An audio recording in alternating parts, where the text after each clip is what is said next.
नमस्कार प्यारे विद्यार्थियों, आप सभी का स्वागत है हमारे YouTube channel BSc pro classes में। और मैंने आप सभी को फिजिक्स के जितने भी इम्पोर्टेंट क्वेश्चन थे सारे बता दिए हैं।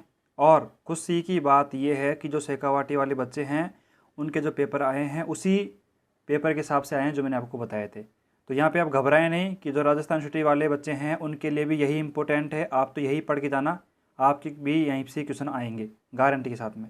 तो फिजिक्स का काम अपने कर दिया है। अब बात करते हैं मैथ की। कान खोलकर सारे बच्चे सुन लेना, मैथ और फिजिक्स दोनों अलग अलग है भैया। अगर आप फिजिक्स को मैथ से कंपेयर करोगे तो ऐसा पॉसिबल नहीं हो पाएगा। कई सारे बच्चों का मेरे पास कमेंट भी आया, मेरे पास कॉल भी आए हैं कि सर जिस प्रकार से आपने जो फिजिक्स में इंपॉर्टेंट क्वेश्चन बताए थे, फिजिक्स में जैसे इंपॉर्टेंट क्वेश्चन आपने बताए थे वैसे आप मैथ में भी इंपॉर्टेंट क्वेश्चन बता दो, जिससे कि हम उनको पढ़ लेते हैं और अच्छे तरीके से हम नंबर आराम से ले आएंगे। लेकिन मैं आपको एक बात बता दूं कि मैथ के अंतर्गत ऐसा पॉसिबल नहीं है कि मैं आपको एक यूनिट में से 4-5 क्वेश्चन बता दूं और वही आप करके जाओ और आप पास हो जाओ। ये पॉसिबल नहीं है, ठीक है। पहले बोल रहा हूँ पॉसिबल नहीं होगा।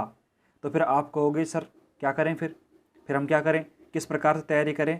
तो मैं आपको एक आइडिया दे रहा हूँ कि आपको कैसे क्या तैयारी करनी है। और वैसा आपने नहीं किया ना तो मेरे हिसाब से तो आपको, अगर आपकी स्थिति फेल होने की है तो फेल हो जाओगे आप, ठीक है। अगर आपकी स्थिति अच्छे नंबर लाने की नहीं हो पा रही है तो फिर वही देख लो, आप कंडीशन आपके हिसाब से है। तो अब मैं क्या कह रहा हूँ, मेरी बात को ध्यान सुनो। मैं ये कह रहा हूँ कि जो बच्चा जिसने बिल्कुल भी अभी तक कुछ भी नहीं पढ़ा है ना, तो ये कान खोल कर सुन ले कि कोई भी आपसे कहे कि ये 4 क्वेश्चन कर लो, 5 क्वेश्चन कर लो, आप पास हो जाओगे, ऐसा पॉसिबल नहीं हो पाएगा। खासकर paper number first real analysis में। तो अब आप कहोगे सर आप तो डरा रहे हो हमें। डरा नहीं रहा हूँ, आपको चेतावनी दे रहा हूँ मैं, क्योंकि ये फैक्ट बात है, रियल बात बोल रहा हूँ आपको, फैक्ट बात बता रहा हूँ आपको, ठीक है। तो अब करना क्या है, सोल्यूशन तो बताओ हमें।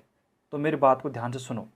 देखो, अब मैंने यूनिट नंबर फर्स्ट के बारे में आपको यहाँ पे इंपॉर्टेंट क्वेश्चन के बारे में बताया नहीं है, और इंपॉर्टेंट क्वेश्चन मैं आपको नहीं बता रहा यहाँ पे। मैं आपको एकदम मतलब एक आइडिया दे रहा हूँ आपको, इंपॉर्टेंट क्वेश्चन नहीं है ये क्या है, आपके लिए सोल्यूशन है पढ़ने का। मेरी बात सुनो, यूनिट नंबर फर्स्ट मैंने आपको नहीं बताई है क्योंकि 99% बच्चों ने यूनिट नंबर फर्स्ट को नहीं पढ़ा है। और जिन्होंने पढ़ा भी है ना, जिन्होंने यूनिट नंबर फर्स्ट को पढ़ा है, तो कोई इंपॉर्टेंट नहीं है भैया, पूरी पढ़ लो यूनिट आराम से, पूरी यूनिट पढ़ो, पूरी कवर करो आराम से, ठीक है। अब बात करता हूँ मैं सेकंड यूनिट की, बात करता हूँ यहाँ पे। सेकंड यूनिट में देखो, मेरी बात को ध्यान सुनना। जिन बच्चों ने सेकंड यूनिट को पढ़ लिया है पूरा, उनकी बात कर रहा हूँ मैं। और जिन्होंने कुछ भी नहीं पढ़ा है उनके लिए बात करूँगा, लेकिन पहले मैं बात कर लेता हूँ उन बच्चों के लिए जिन्होंने सेकेंड यूनिट को पढ़ रखा है। तो मेरी बात को ध्यान सुनो। आपके पास में एग्जाम में क्वेश्चन आएगा ना, वो इस प्रकार से आएगा। देखो, हमारे पास में यूनिट नंबर जो सेकंड है उसमें कौन कौन से टॉपिक हैं। एक तो है अनुक्रम, एक हमारे पास उपानुक्रम, एक है हमारे पास कोशी अनुक्रम। आपको यहाँ पे जो क्वेश्चन मिलेंगे ना, वो आपको देखो अनुक्रम की जो थ्योरम्स हैं, देखो मैंने प्रमेय आपको लिख रखा है यहाँ पे। तो जो इंपॉर्टेंट प्रमेय की मैं बात कर रहा हूँ ना, तो इन प्रमेयों में से आपको ये 2 प्रमेय तो जरूर करके जानी है। बाकी मैं आपको बता दूँ पहले ही, इसीलिए तो मैं रियल एनालिसिस में आपको फिक्स 1-2 क्वेश्चन नहीं बता रहा हूँ।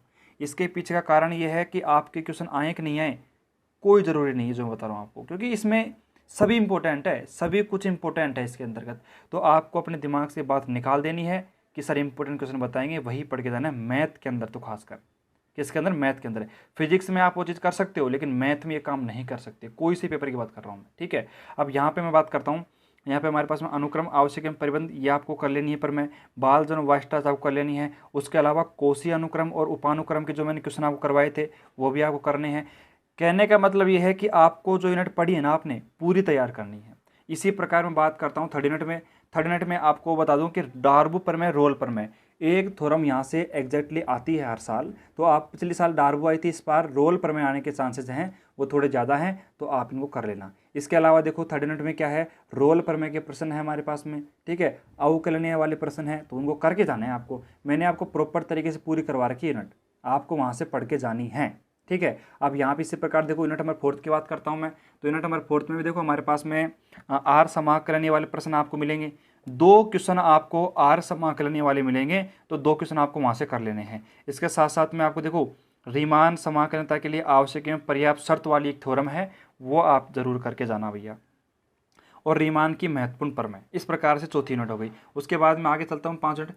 रुको एक बार सारे बच्चे, लास्ट में मैं कंक्लूजन बताऊंगा आपको कि वास्तव में आपको करना क्या है रियल में पास होने के लिए और अच्छे परसेंट बनाने के लिए, ठीक है। तो एक बार मैं आपको बता रहा हूँ ये इंपॉर्टेंट टॉपिक्स हैं इसमें, हालांकि इन इंपॉर्टेंट टॉपिक्स में पूरी यूनिट ही कवर हो जाती है अगर आप थोड़ा सा दिमाग लगाओ तो यहाँ पे।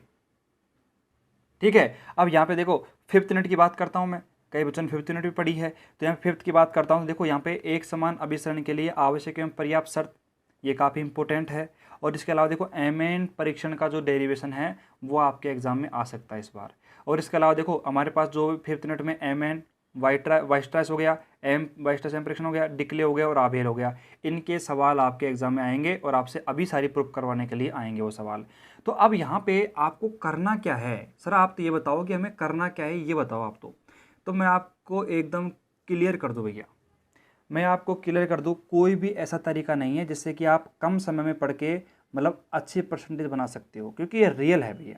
ठीक है, तो अब करना क्या है, करना आपको ये है कि सबसे पहले तो आपको रियल एनालिसिस से आपको डरना नहीं है बिल्कुल भी। आप जो रियल एनालिसिस डर रहा है ना वो थोड़ा सा कम कर दे, डरे नहीं। ठीक है, और सेकंड काम क्या करे कि जो अभी तक पढ़ लिया है किसमें, रियल में, उसका रिवीजन करो और नया कुछ भी मत पढ़ो।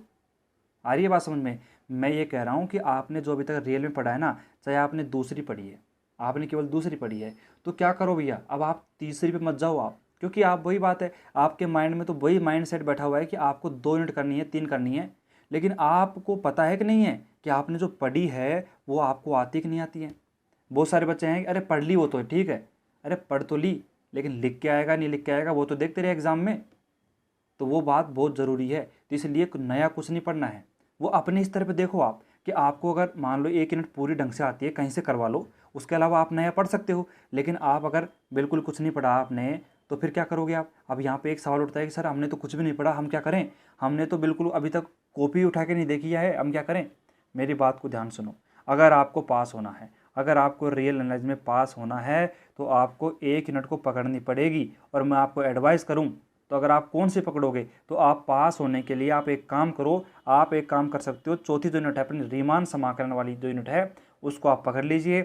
आपके पास टाइम है भी, 18 तारीख है, 19, 20, 21, 22, 23 तक का टाइम है आपके पास में, आप आराम से रियल में 1 यूनिट तैयार कर लोगे। आ रही है बात समझ में, कर लोगे तैयार। इसीलिए मैं बोल रहा हूँ आपको 1 यूनिट तो पढ़ के जानी पड़ेगी, चाहे वो कमज़ोर हो चाहे वो होशियार हो, जिसको पास होना है 1 यूनिट तैयार करनी पड़ेगी। कोई इंपॉर्टेंट क्वेश्चन नहीं है कि आप ये पढ़ लोगे तो आपके पूरे नंबर आ जाएंगे, कुछ नहीं है इसमें। मैं आपको एक टेस्ट बता दूंगा, एमएन टेस्ट मैंने बता दिया, इसके अलावा 4 टेस्ट है इसमें, डिक्ले भी आबेल भी है, कौन कौन सा करोगे बताओ। एक बता दिया दूसरा आ गया, फिर आप मेरे ऊपर ब्लेम करोगे सर आपने ये बताया था आया नहीं। तो मैं आपको क्लियर कर देता हूँ साफ साफ, जो आने वाला है जो नहीं आने वाला सब कुछ मैंने आपको एकदम साफ साफ क्लियर कर दिया है। तो यानी कि आपको करना क्या है, आपको भाई रियल से बिल्कुल डरना नहीं है, डरना नहीं है। आपको पास होना है तो आपको मेहनत करनी पड़ेगी, ऑफिशियली आपको 10-10, 12-12 घंटे पढ़ने पड़ेंगे।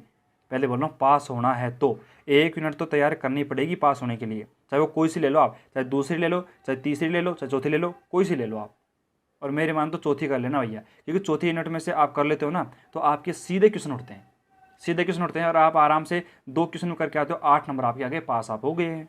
8 नंबर तो कम से कम ऐसे मिनिमम आपके आ जाएंगे।